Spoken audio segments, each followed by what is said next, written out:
The Skywalker Saga has given us some of the most iconic villains in cinema history, from Darth Vader to Darth Maul to Kylo Ren.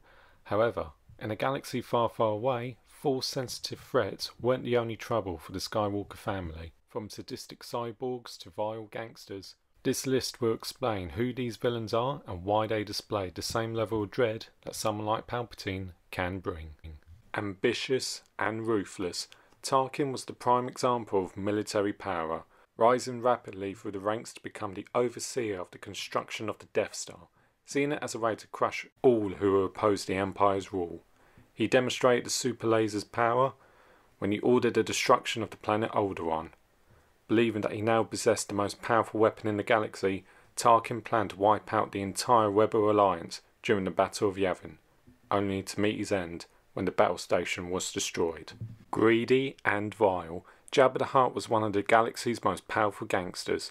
Residing in his palace on Tatooine, he would host all kinds of events for the criminal underworld, usually entertaining his guests by feeding prisoners to the Rancor or the Sarlacc. Despite his arrogance, Jabba would meet his end at the hands of Princess Leia. While it is debatable if Boba Fett counts as a villain, since he was just a bounty hunter doing his job, because it was him who took Han Solo to Jabba the Hutt in the first place, I felt it was necessary to include him. Once regarded as the most fearsome bounty hunter in the galaxy, Fett was an unaltered clone of his father, Jango Fett, and over the course of his career worked for both the Empire and the Underworld. Believed to have met his end by falling into the Sarlacc, he survived and took over Jabba's criminal business. This one is mostly a joke, both in context of the list and the story. Greedo had a self-entitled belief that he was one of the greatest bounty hunters in the galaxy. Tasked with collecting Han Solo's debts, Greedo instead collected a blaster bolt to the chest. And that's all I'm going to say on the matter. The Empire was filled with officers who wanted to bring order to the galaxy by any means necessary. However, unlike Tarkin, the other officers seen in the saga didn't display the same ambition and served more as henchmen to both Vader and Palpatine, only having names to make them stand out, being just above the average stormtrooper. General Grievous was a feared military strategist and Jedi hunter who collected the lightsabers of those who had fallen to his blades by hanging them in his cloak and belt. Showing little care for even his own soldiers, Grievous took part in horrific war crimes that made him a dreaded figure to the Republic. During the Clone Wars, he had a hated rivalry with Obi-Wan Kenobi, a rivalry that ended in Kenobi's favour. Before his son took over, Jango Fett was regarded as the best bounty hunter in the galaxy. An expert marksman and martial artist, he was chosen to be the template for a clone army.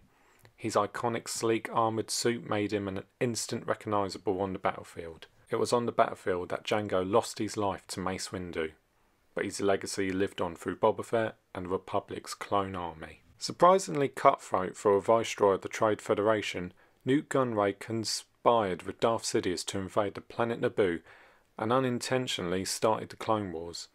However, he was also a coward who let his battle droids do the dirty work. Becoming a major member of the Confederacy of Independent Systems, Gunray managed to avoid imprisonment through most of the war, but got assassinated before it all came to an end. A shape-shifting assassin tasked with killing Padme Amidala. After failing twice, she was chased on the planet Coruscant by the Jedi Obi-Wan Kenobi and Anakin Skywalker. Before she could talk, however, she was shot dead by a poisonous saber dart.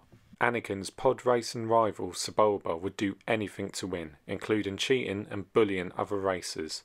Believing he would always win, he finally met his match at the Bon Tuer Eve Classic, where Anakin managed to beat him. Leaders of galactic trade groups that joined together to fight against corruption in the Republic, manipulated by Darth Sidious, the Separatists supported the war by providing warships and battle droids against the clone army. At the end of the conflict, Sidious believed they had outlived their usefulness and had Darth Vader execute them all. Much like Tarkin, Hux was ambitious and ruthless, but a lot more hot-headed and a little bit out of his league.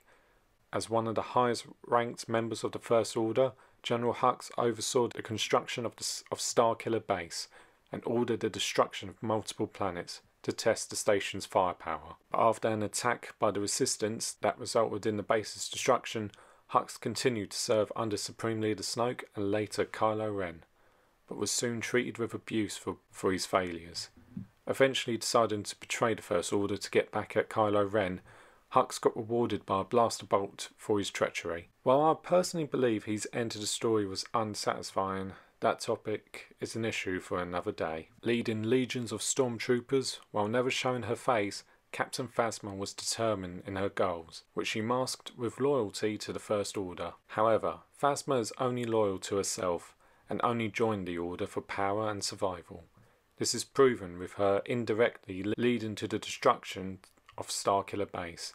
Concealing her treachery, she once again tried to save her own skin in a fight with Finn, one of her former soldiers, only to fall to a fiery death. Hux's superior and eventual replacement, General Pryde, was a veteran of the Imperial military, who advised Kylo Ren when he took the title of Supreme Leader. But when it was discovered that Palpatine had returned, Pryde immediately went back to serving his original Emperor, and led his forces against the remaining Resistance members, being the last person to fall in the battle. Until another episode is made, Pryde has the distinction of being the last villain to die in the Skywalker Saga. Immoral and mysterious, DJ only took what he wanted, refusing to take sides in any conflict. While at first appearing to be friendly to Finn and Rose Tico, and even helping them with their mission, DJ would show what he truly is by betraying them and getting away with a big payment. So far, it's completely unknown what his fate is, if he even has one. I hope you enjoyed this quick little recap on these characters.